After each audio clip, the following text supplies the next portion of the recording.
Hello and welcome aboard the Gallant Says podcast. Monday night, March 11th, 2024. We're recording this thing at 11:03 p.m. Central Time. The NFL free agency tampering window kicked off this morning afternoon, about 11 o'clock. And the Houston Texans haven't really done a whole lot. It has caused quite the collective freakout. At least I'm seeing that on Twitter.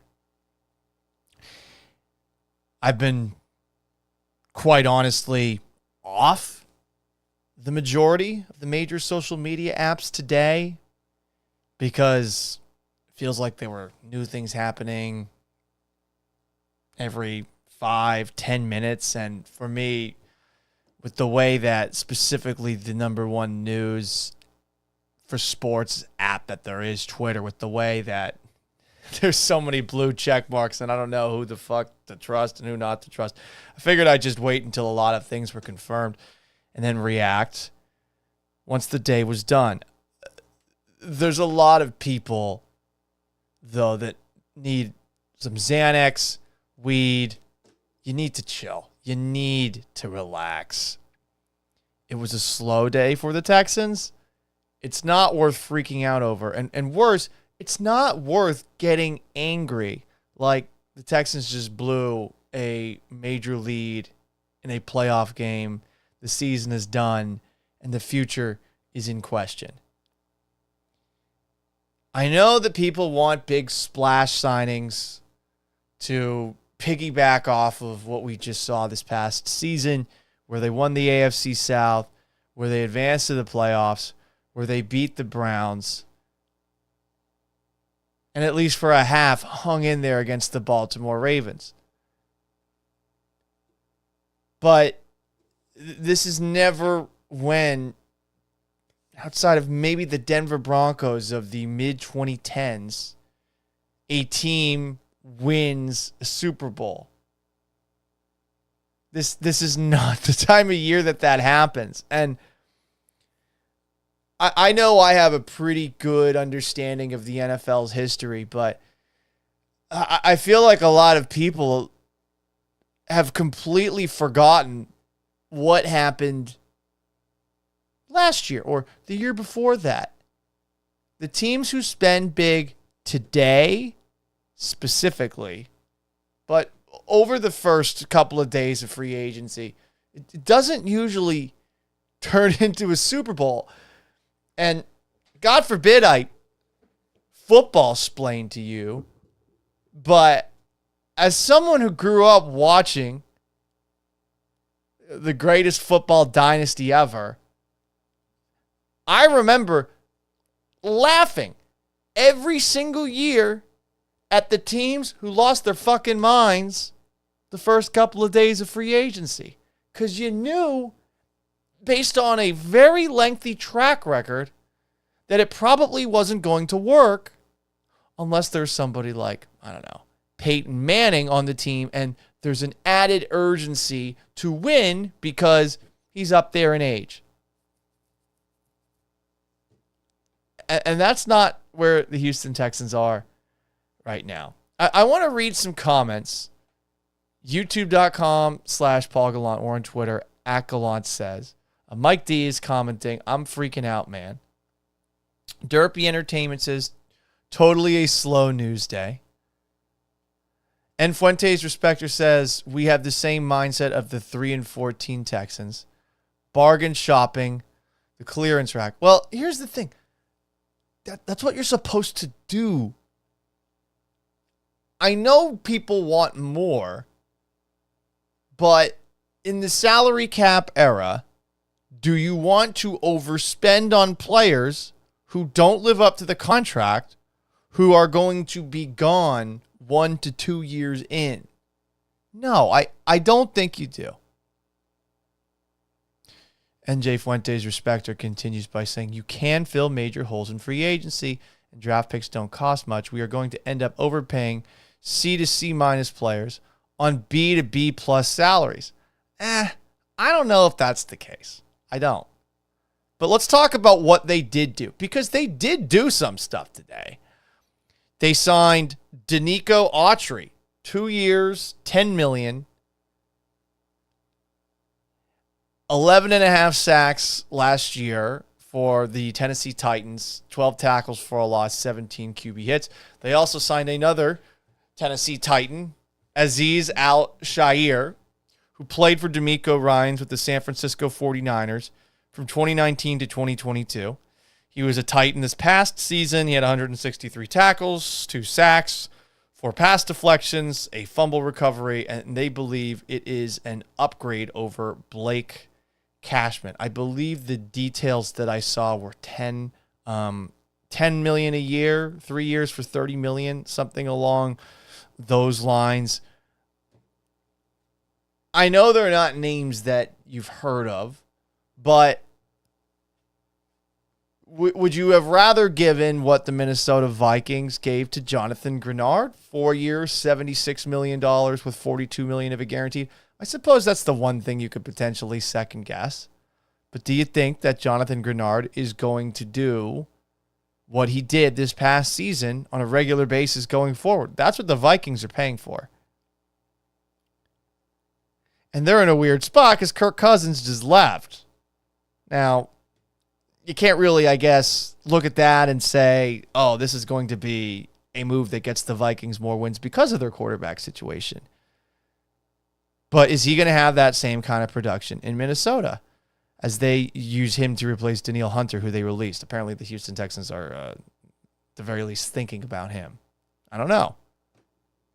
But I do know that Jonathan Grenard, who is a good player, certainly had a lot of help from this past season with Will Anderson on the opposite side of him.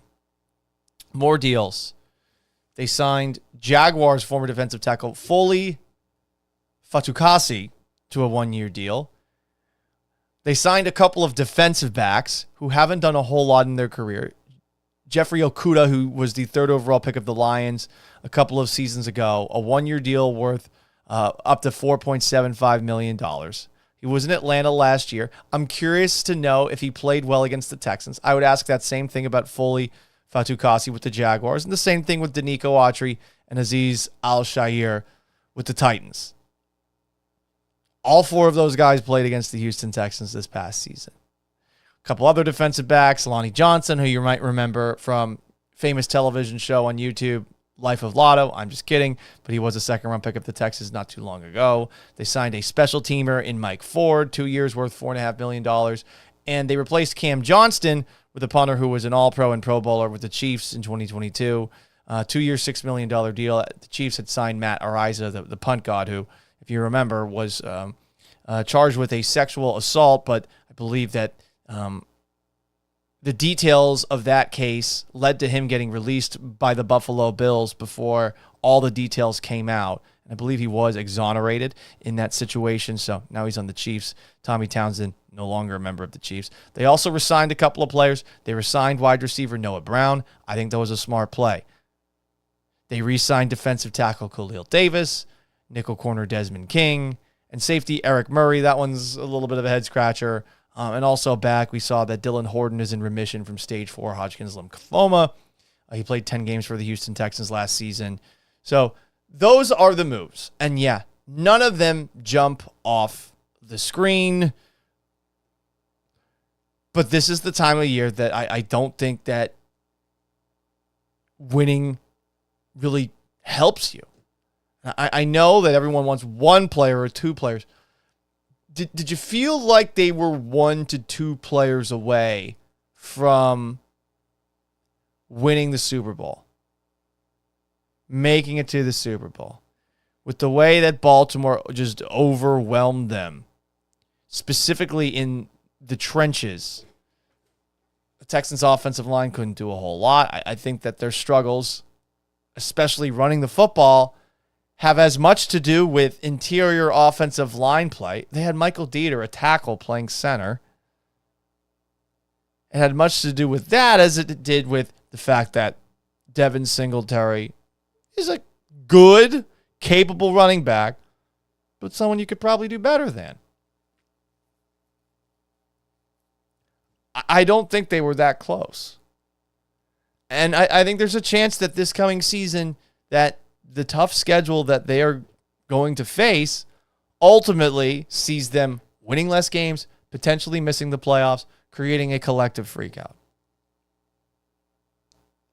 Let's be honest, they were ahead of schedule this season. Now, I'm not saying that the Texans are punting on the playoffs this year, but the anger and rage with which some of you guys are operating, thinking that re-signing a Jonathan Grenard or signing a Saquon Barkley would make this team significantly better next season, it's noob thinking. This time of year, rarely, and I'm specifically talking about March, makes a massive difference for a team from one year to the next. The way the Texans take the next step is if Nick Caserio has another good draft. The Detroit Lions had a really good draft this year. That's why the Lions went from being a team that snuck their way into the playoffs to being very close, if not for blowing a massive lead, to advancing to a Super Bowl. And that was with a quarterback named Jared Goff. They got better because of the draft. And I just feel, as I said on Friday, I feel like it's rather simplistic to believe that the Texans have completely fucked up free agency because they're not going after the big names out there. Let's read some more comments here. YouTube.com/Paul Gallant or Twitch.tv/Gallant says, Todd the Show says on Twitch, does Nick want to have to find people every year with all the 1 and 2 year deals? That is an interesting question. I'm trying to think, based off of his time with the New England Patriots, I'm trying to think that was a regular occurrence back in the day when he was helping Bill Belichick run the show. I don't think it was, but I do remember they generally did not give out big contracts. It could potentially backfire if you keep doing this over and over again. But the hope is that you get rookie players and that they end up sticking with you for the entirety of the rookie deals. You're not going to have an 100% success rate in the draft, but I do feel like all the frustration with Nick Caserio over the last specifically like 24 hours is overlooking like what he's done in the draft recently. I mean, obviously C.J. Stroud, obviously Will Anderson, but you go back to 2021, you get Nico Collins in the 3rd round. That's a guy that looks like he might potentially be your number 1 wide receiver. He was awesome last year.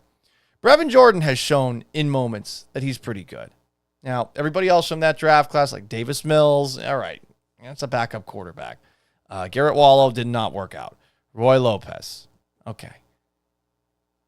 He's no longer here. But then, 2022 draft class. Derek Stingley looked like a top-of-the-line corner last season. You got him 3rd overall. Kenyon Green, that one's not working out. I don't think it's going to change. Jalen Petrie had his moments in 2022. Maybe a step back this past season, but do we think he's an actual player? John Mechie, okay, maybe that one's not working out. And he's had to overcome a lot. But it's a flyer you take because he was someone who was considered to be a first-round talent. Christian Harris, I thought he was great last season. Damian Pierce. We have seen Tegan Quatoriano play, a 5th-round pick for the Houston Texans as well. And then last year's draft class, C.J. Stroud, played a lot, played well. Will Anderson, played a lot, played well. Juice Scruggs, played a lot towards the end of the year, played well. Tank Dell, I mean, he looked great. Jarrett Patterson, when he was healthy, played pretty damn well. You also got contributions from Henry To'oTo'o, who you got in the 5th round, Xavier Hutchinson, who you got in the 6th, Dylan Horton, of course, who I mentioned a little bit earlier before, had some health issues last year.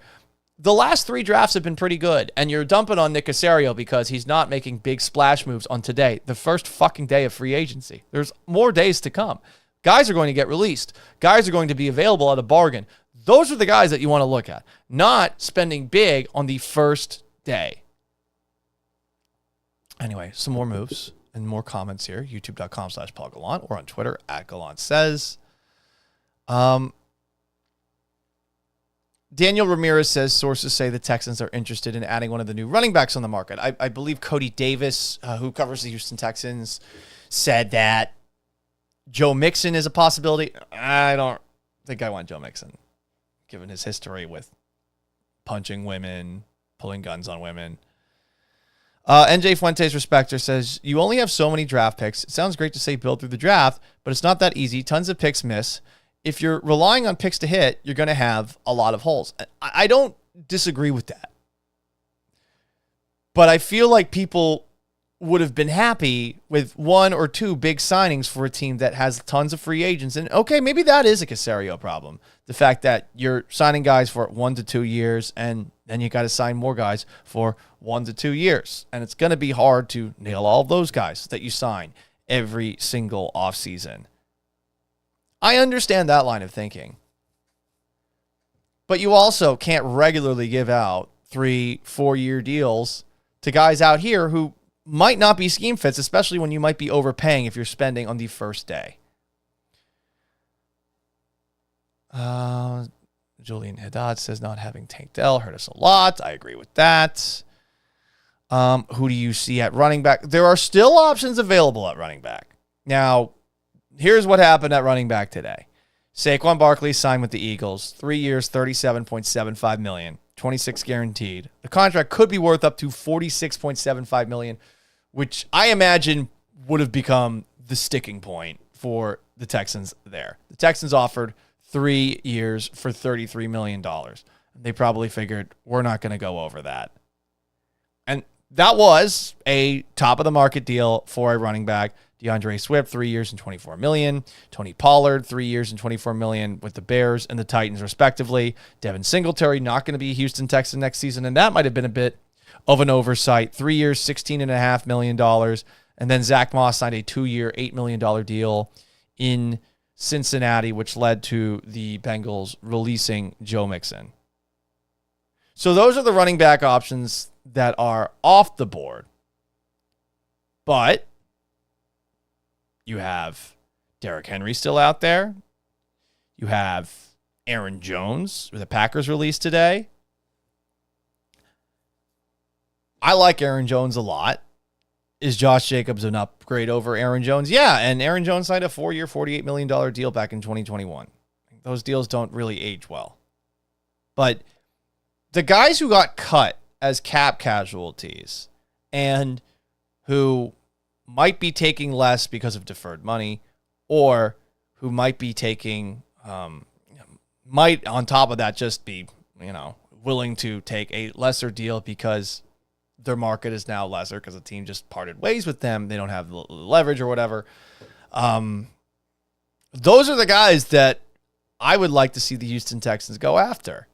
So, yeah, sucks that Blake Cashman is now a Viking. Sucks that Jonathan Grenard is now a Viking.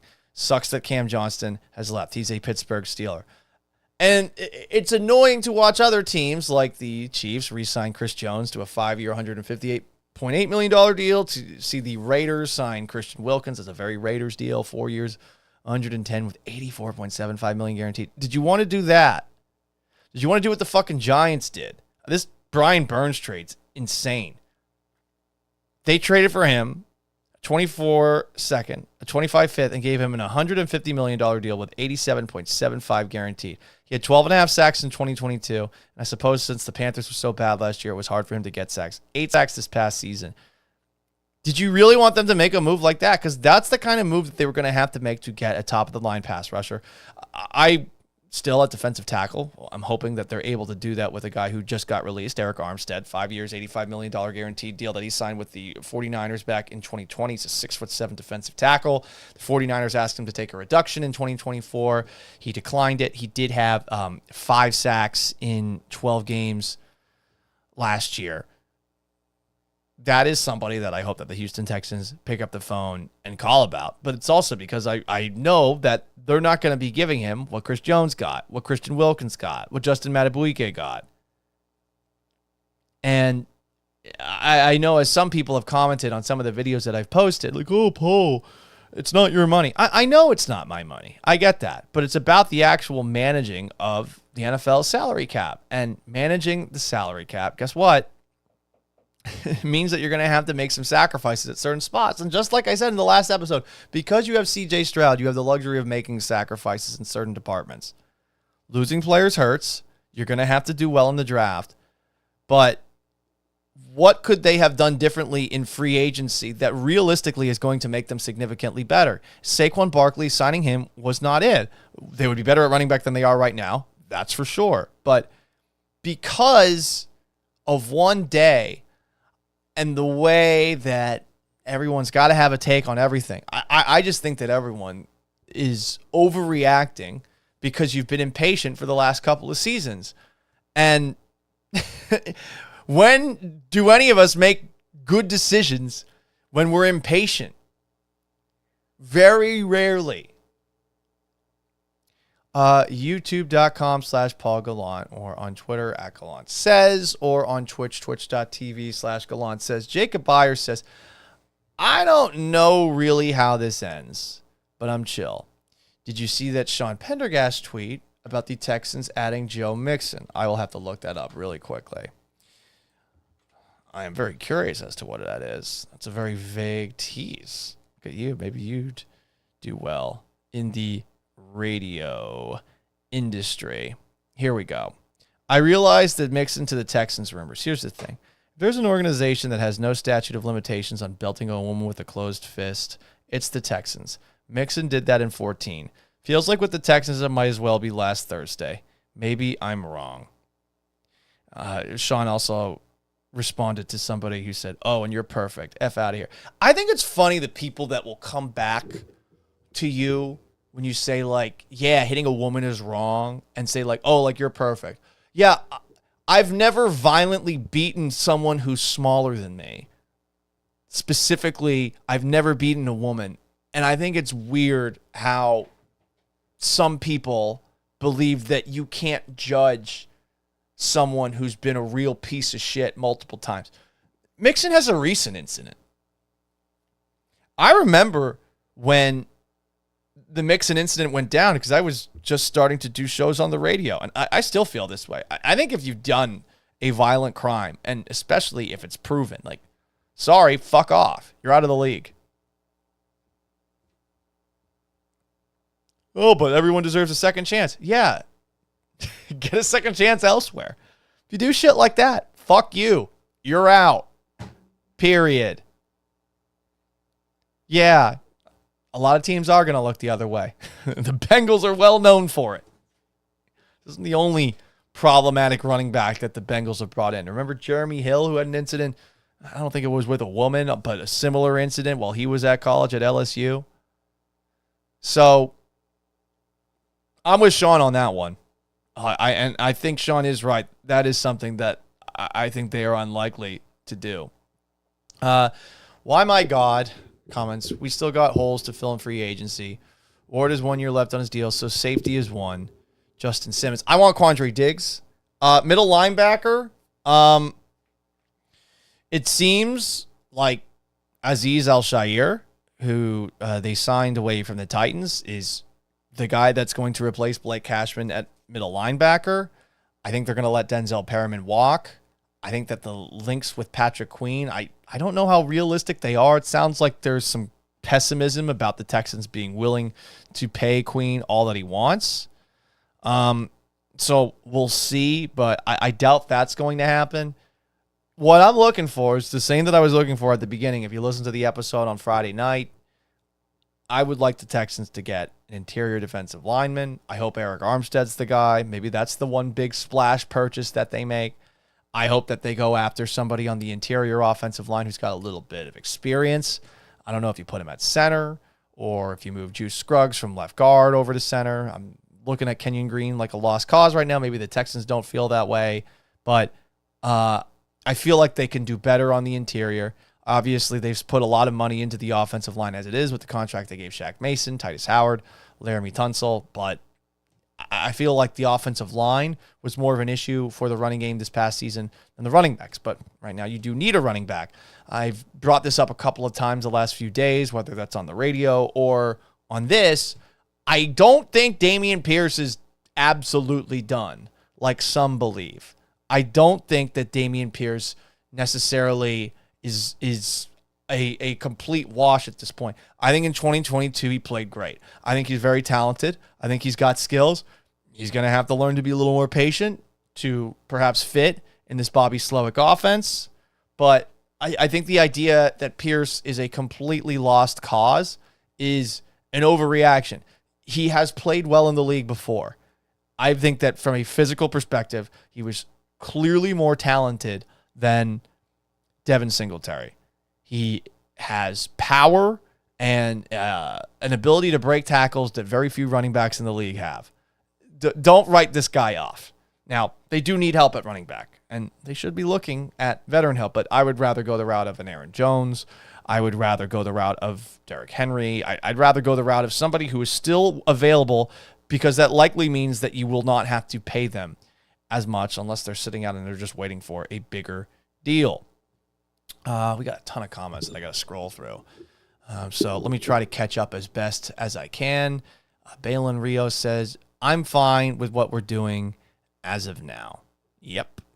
Jareem Rodriguez. That's where I'm at right now, too. Like, I'm not mad. Am I annoyed? No, I'm not even that. And it's mainly because, and I don't want to be football splaining too much to you, but I grew up watching the Patriots, and again, I used to laugh at all these teams every single year. And then guess what? The Patriots had a big free agent spending spree one year. How did that work? It was a fucking disaster. Remember all those tight ends they signed, all those wide receivers they signed? And I remember thinking to myself, oh, yeah, well, maybe this is going to work. No, it didn't. It didn't. I was stupid for a moment. History teaches you so many lessons, and the Texans are no different than the majority of teams across the league. I do think there's a thing as being too cautious in free agency, but I also don't want to be the team that spends the most today, only to a couple of years from now going full Jaguars and cutting these players, only to sign some more. Jareem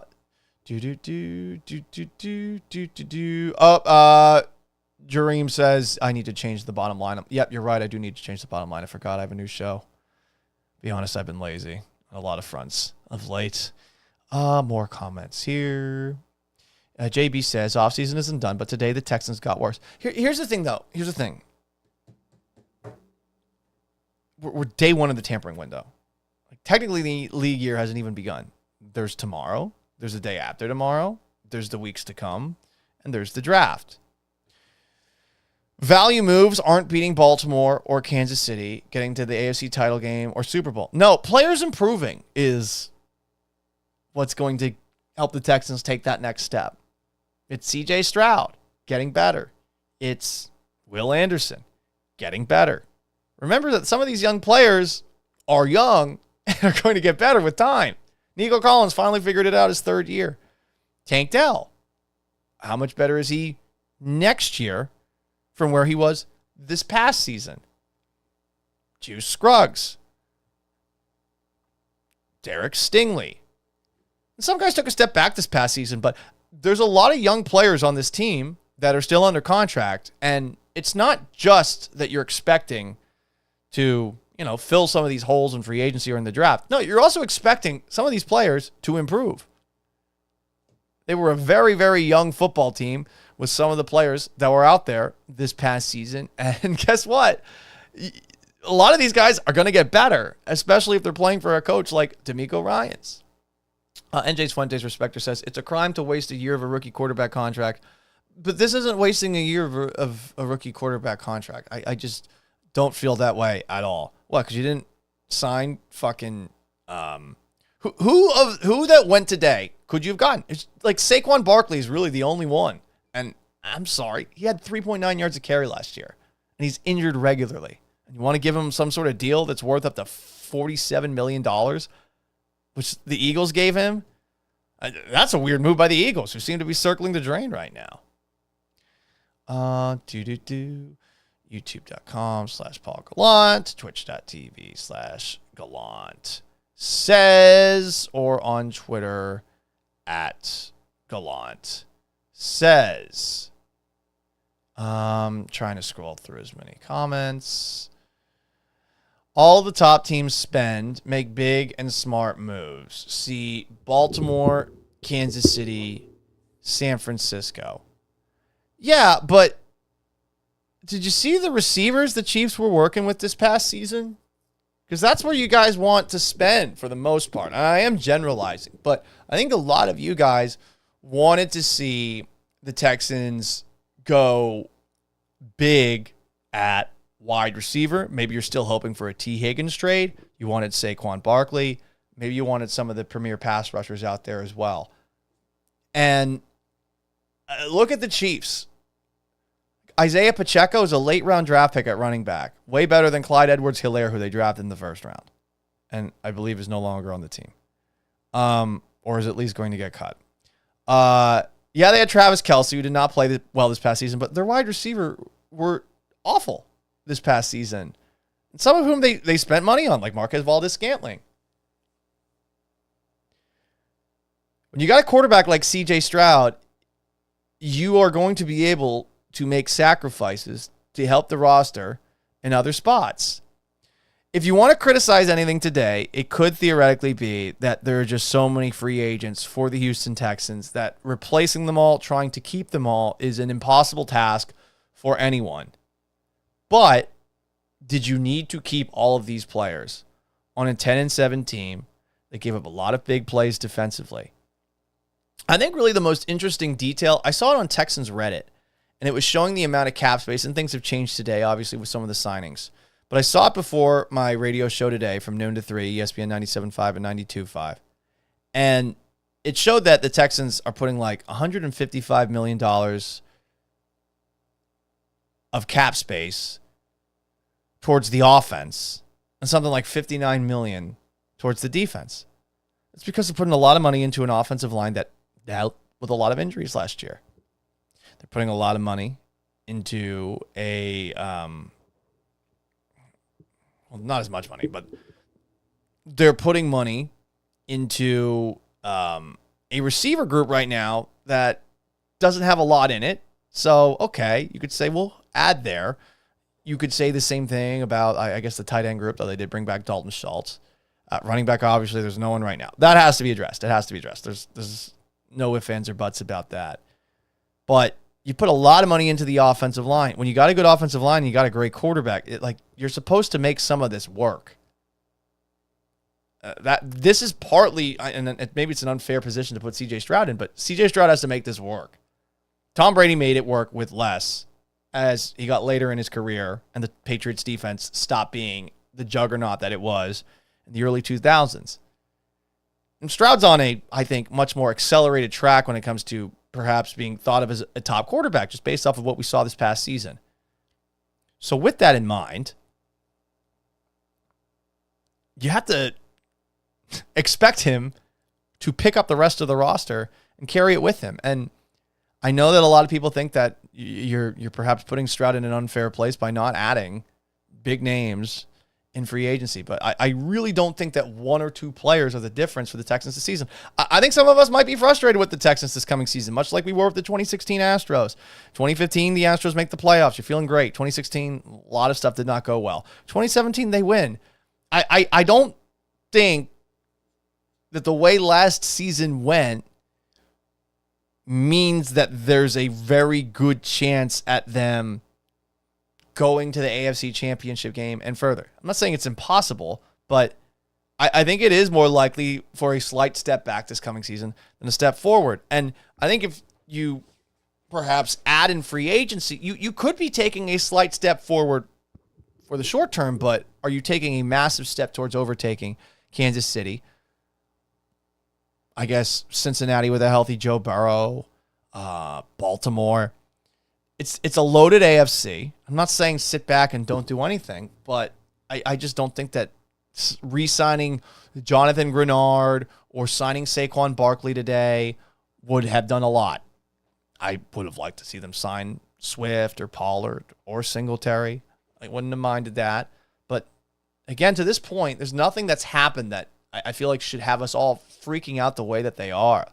I'm seeing some of the people out there who have been just pissed, like Larry and Stafford, who I feel like hasn't exactly had the best offseason takes before.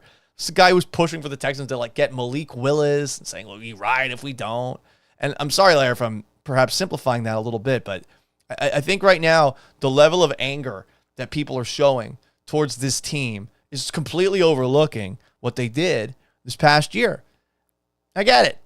Maybe you don't like Nick Caserio just because of the Patriot ties, but the drafts have been good for the first 3 years. And I think the drafts are more important. Most people think the drafts are more important. More comments here. YouTube.com/Paul Gallant. Twitch.tv/Gallant. Says on X or Twitter, @Gallant says, a 291 King Kong says, when does Nick Chubb come back? That is a good question. That injury seemed to be a lot worse than I guess it actually was. But that's a guy that I'm waiting for the Browns to part ways with. And if Nick Chubb's available, that's the running back I really want. I love Nick Chubb, and I don't think you're going to have to pay Nick Chubb too much. I don't think Nick Chubb's getting a deal on par with Saquon Barkley. If both are healthy, who am I taking between Chubb and Barkley? I'm taking Chubb. Chubb drags people. He's one of the best after-contact running backs in recent NFL history. Nagado wants Derrick Henry. Says he had more yards per carry than Barkley.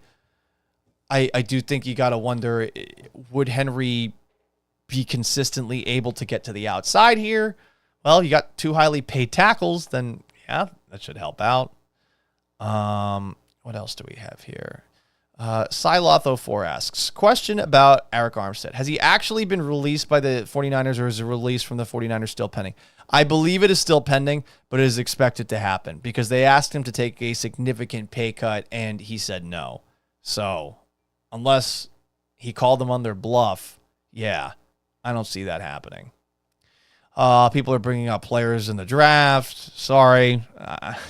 That's not a game I play.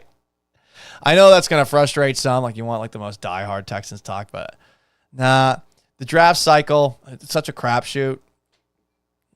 When they draft players, I'll react to who they draft. Suggesting players that they should draft, I don't watch enough film to actually have a damn clue about it. I think a lot of people pretend like they have way more of a clue because they watch some of the like YouTube highlights. And it's not to say that I shouldn't be doing more of that. I probably should be doing more of that. But I don't think that watching that film makes me an expert the same way a lot of people carry themselves with an air of expertise because they watch a little extra film, you know? 291 King Kong says, you're crazy if you think adding Saquon wouldn't have been a game changer. LMAOOO. Well, behind that offensive line, was it going to be significantly better than in New York? I think a lot of you people like just, you see the name brand and you assume it's all going to work out. What if it works out great and he gets hurt, which has happened to him often? That's why you don't pay running backs. It's the injuries and it's the shelf life. It's the careers that go downhill so quickly. To say that he's not going to be a difference maker, that's not what I'm saying. Is he enough of a difference maker to take you past Kansas City, to take you past Baltimore, to take you past Cincinnati with Joe Burrow? I know you did beat him this past season. It's a running back in 2024. Okay, maybe you're going to say that about Christian McCaffrey with Brock Purdy, but a team like the 49ers with Brock Purdy, who is, yeah, good quarterback, but a guy who makes a lot of mistakes. Like Purdy needs a Christian McCaffrey. Does C.J. Stroud need a Saquon Barkley? I just don't believe that to be the case. More comments here. YouTube.com/Paul Gallant. Twitch.tv/Gallant says. This is a funny one from Kurt Angles on Twitter. Having Joe Mixon on my fantasy teams over the last couple of seasons, I got to say he's pretty inconsistent. just talking about it from a fantasy football perspective is what I feel like a lot of the Saquon Barkley people are doing. And I get that some people are like, oh, he wasn't even that good at fantasy football. I think you guys need to take a deep breath and maybe just not be on the internet for a little bit. No? Like, you're probably going to feel a lot happier if you just, like, take a step back, go back on the internet tomorrow, and see if they do anything. But, I mean, some people are getting pissed off at like 2 p.m. Free agency has just started. Brandon Hallam comments on youtube.com/Paul Gallant. Casario played Moneyball and bought sacks and tackles, and Autry and Aziz. I am curious as to how different Autry, age 33, is compared to Jonathan Grenard. To be able to produce those kind of numbers for a Titans team that was generally not in any contention last season, that is impressive. But production can be tricky. Like, sometimes the numbers that a player racks up specifically from a sack perspective don't tell the whole story. And that's not me trying to, say like, oh, it's fine that the Texans let Jonathan Grenard walk. He didn't sign for as much as I thought he would sign elsewhere. But would you rather have a guy coming off an 11.5 sack season, 33 years old, for $10 million or whatever the deal was that Autry signed? It makes you able to sign more players. If you've been watching the Patriots documentary on Apple TV, which has been a hit piece on Bill Belichick, but you'll notice that a lot of the players who played for those teams, I think it was Julian Edelman who actually said it on a podcast, was talking about how the Patriots signing players for less and not paying them. And this was a conversation I think he was having with LaShawn McCoy. Allowed them to sign multiple players who were maybe not great, but good. And the next couple of days of free agency are where the Texans are going to be able to find some guys who are surprise cuts and maybe don't have to pay as much money.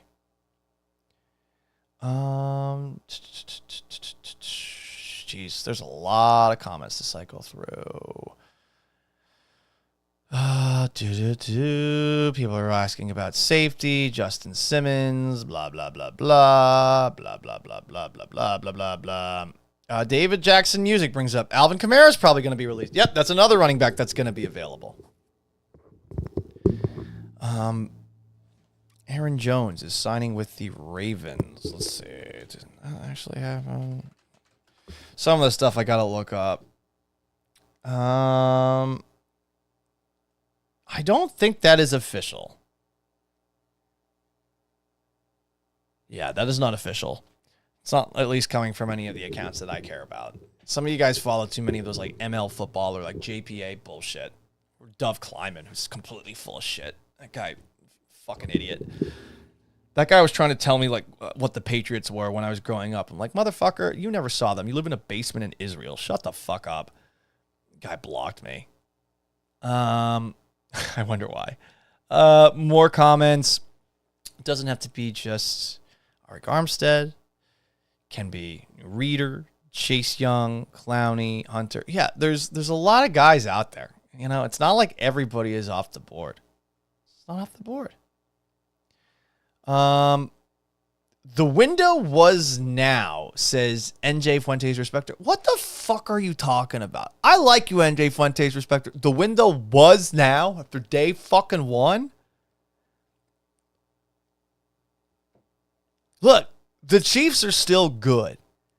I get everyone's obsessed with like this idea that they think is a really deep one. Like, well, if you have a rookie quarterback, you gotta win with that quarterback on his rookie contract. Okay. How about you just have to have Patrick Mahomes? Isn't that really the true indicator? I mean, or you just have to have Tom Brady? Who neither of them were on rookie contracts. Like, do I need to go through just the history of recent Super Bowls? Like, Matt Stafford, was that a rookie contract? Tom Brady in Tampa Bay, was that a rookie contract? All the Patriots Super Bowls, were those rookie contracts? I suppose, I think the Eagles had extended Carson Wentz when they beat the Patriots. Like the last time that a team won a Super Bowl with a quarterback still on a rookie contract was 2014. That was 10 years ago. That was when the Seahawks beat the Broncos 43-8. And it gets pushed regularly, like, oh, no, you got to have a guy in a rookie contract. I don't know, man. Like, Tom Brady, Patrick Mahomes, Peyton Manning, they won a lot of Super Bowls over that stretch. And Matt Stafford, too. Like, the only exception is Nick Foles. And that was just a freak fucking thing. And I suppose the year before, if you want to add Joe Flacco into that, fine. But I think it's weird that, like, people are pushing that as if it's this very true narrative. You have to have a quarterback on a rookie contract. History has not shown that. Daniel Pena asks, Paul, I've been out of the loop. Who's the new guy on your radio show? That is Joe George. It is Gallant and George. ESPN 97.5 and 92.5 from noon to 3. People are asking a lot of the same questions over and over. I'm still trying to scroll through. Man, it's hard to go through all these comments. I'm surprised by how many people are in this conversation right now. Mr. Robot, let's talk this out. Last year you lost not having a running game or better defense. So this year you aren't going to improve in running or get CJ more throwing weapons. So how do you win? They have plenty of throwing weapons. What's this idea that they don't have enough throwing weapons? Like, people are saying, like, trade for T. Higgins. They brought Noah Brown back. Noah Brown had, like, back-to-back games with 320 yards receiving. If that's your number 3 wide receiver, I feel pretty good. He's got familiarity in the system, and I think he's been a pretty good player to this point in his career, especially as a number 3 wide receiver. You have Nico Collins, who's played like a number 1 wide receiver, with Tank Dell out. You have Tank Dell back. You have Dalton Schultz. What the fuck else do you need? This is where I'm getting a little impatient with this idea that, like, Stroud doesn't have enough weapons. No, I mean, Stroud has more weapons than Tom Brady did, like, the last couple of years that he was in New England. He had more weapons than Mac Jones did. Stroud's got plenty to work with. Is it the best receiving core in the NFL? I don't know about that, but it's definitely in the top half. And just thinking off the top of my head, okay, Miami's got Tyreek Hill and Jalen Waddle. Cincinnati has Jamar Chase and T. Higgins.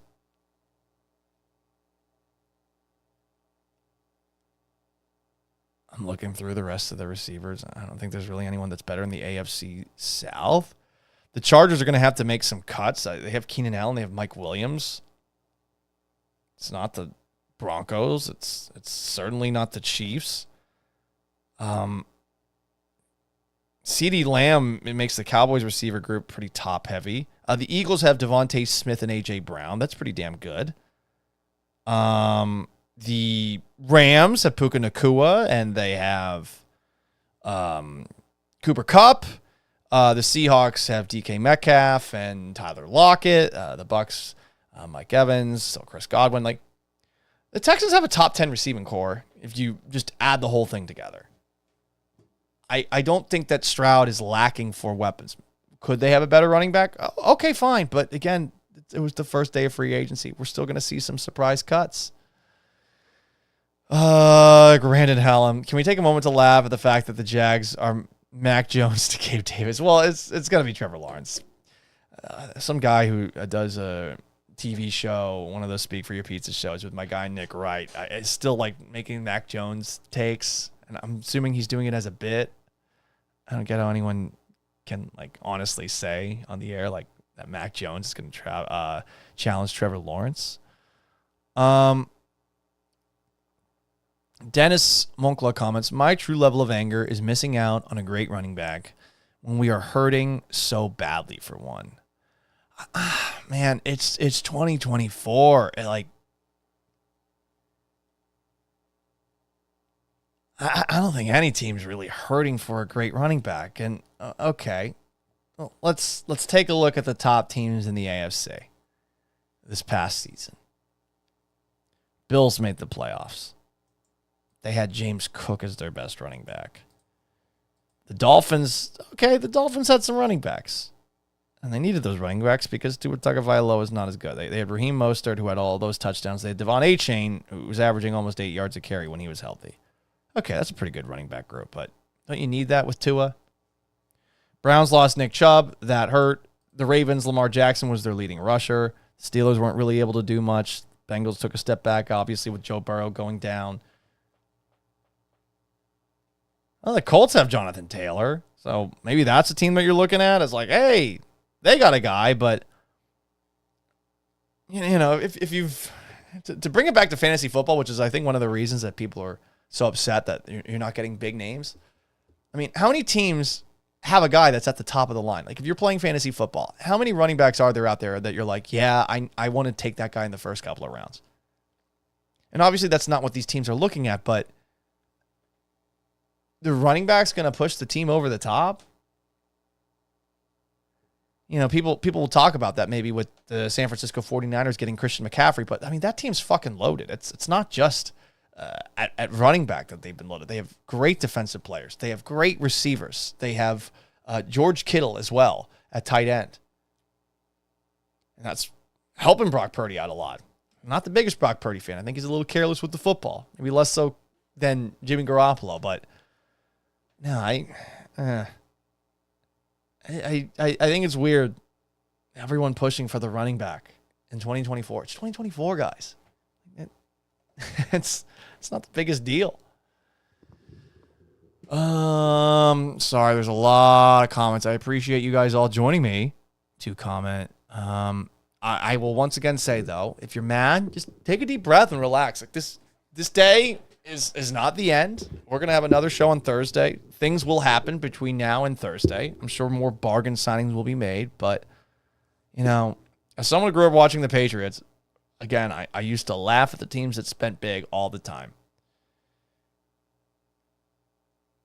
You want to find guys who are kind of forgotten, like Mike Vrabel was when the Steelers let him walk before the 2001 season. That's when the Patriots brought him in. You're looking for guys like that. I'm just thinking about like some of the big signings the Patriots made that didn't work out, like Adalius Thomas, who they gave a ton of money to. And sorry to bring everything back to the Patriots, but I do think that they are the most important team as far as studying how to build a consistent contender with a great quarterback at the centerpiece for a long run. They've redefined it. And it looks like the Chiefs are about to do it themselves, but you know, it's going to be hard for them to keep doing what they're doing, but I mean, what they've been doing is incredible. And these are teams that were able to sacrifice at positions that you would traditionally want to see the biggest names at because they had those quarterbacks and they knew that the quarterbacks were going to elevate the level of play around. Someone's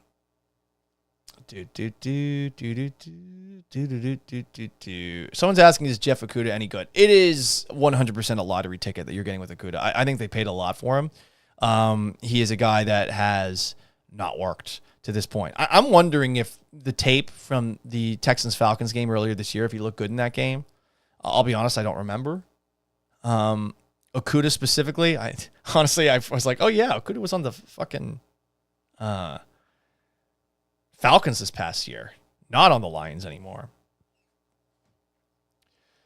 What else do we have here? YouTube.com/Paul Gallant, Twitch.tv/Gallant says, sorry, I'm just making these noises and looking through the comments. You want to just make a long noise like this?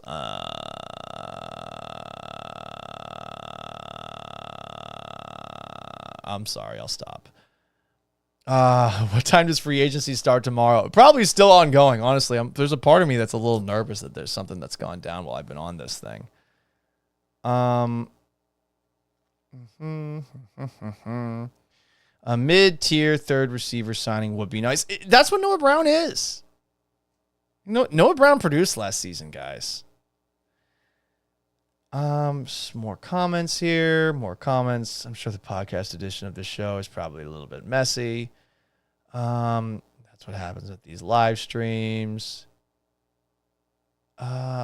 Russell Wilson will be serviceable for the Steelers. I mean, you're paying him dirt, so you would hope. Covering him was something else. People say that, but running backs push teams over the top before, yes. With the greatest show on turf, Rams. But yo. Marshall Faulk was a revolutionary running back from the perspective of he was an elite wide receiver. And running backs generally were not as multi-purpose as Marshall Faulk was. And, I mean, when you take a look at some of the numbers that he put together, I mean, it's crazy that they got him from the Indianapolis Colts. I'm curious as to what the actual trade was. I don't think that they gave up a lot. Yeah, 2nd and 5th round picks. The Colts moved on to Edgerrin James. Falk moved to the Rams. He signed a 7-year, $45.2 million deal at the time, which was the biggest deal in Rams history. He had 2,429 yards from scrimmage that season, and he had 1,048 receiving yards. The only running back that had ever done that before was Roger Craig. So this is like a revolutionary running back during an era where running backs weren't traditionally throwing the football that much. But it started really with Marshall Faulk. And now you see so many running backs out there that can be receivers and that can be running backs. They're all over the place now. You might be able to find a running back that you like in the 3rd and 4th round. And it's not something I would tell a team to rely on, but there is a massive supply of running backs in the draft every single year. And you can find a guy like Dameon Pierce who did play very well his rookie season. You can find another guy like that. I'm not betting on you finding another guy like that, but it's become a devalued position outside of maybe with some of these guys this offseason. Well, you're rolling the dice. You're playing the lottery, hoping to get one of those guys, but